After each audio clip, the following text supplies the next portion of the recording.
ஆற்காடு மாநகரம் திருநீலகண்டர் தெரு 26வது ward councillor Venkatesan Panchali அவர்களுடைய மகன் பாலகிருஷ்ணன் அவர்கள் அவருடைய இல்லத்தில் சுவாமி ஐயப்பனுக்கு கன்னி பூஜை செய்தார். வெங்கடேசன் சுவாமிகள் 33 ஆண்டுகள் சபரிமலைக்கு இருமுடி கட்டி சென்று வந்திருக்கின்றார். அவருடைய மகன் பாலகிருஷ்ணனுக்கு இந்த ஆண்டு ஐயப்ப சுவாமி மாலை அணிவித்து கன்னிசாமியாக அவரை சபரிமலைக்கு அழைத்து செல்கிறார்.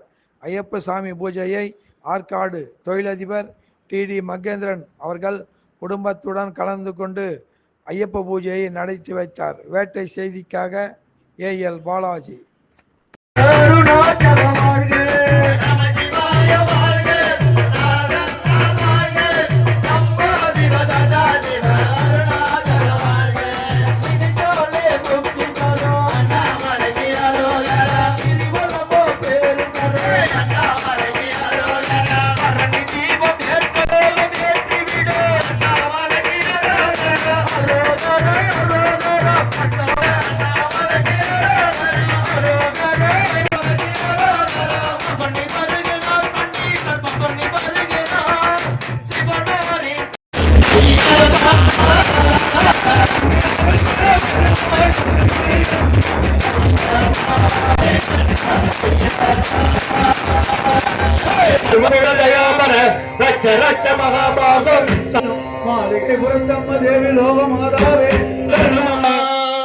பல்லாண்டு பல்லாண்டு வாழ்க மாவட்டம்.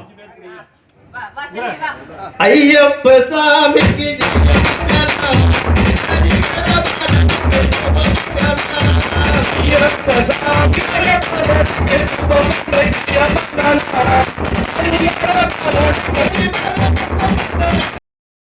கொடுத்த மூங்கில்களே எங்கள் புருஷோத்தமன் புகழ் பாடுங்களே. கொடுத்த மூங்கில்களே எங்கள் புருஷோத்தமன் புகழ் பாடுங்களே.